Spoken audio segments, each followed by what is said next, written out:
जय श्रीराम, जय गोमाता.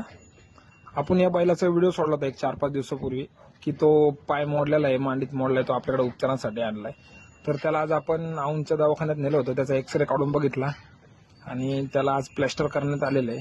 आता इथून पुढे 2 महिने त्याचं प्लॅस्टर असंच राहणार आणि त्याच्यानंतर आपण त्याचं प्लॅस्टर काढून बघू कितपत जुळलं आणि कितपत नाही.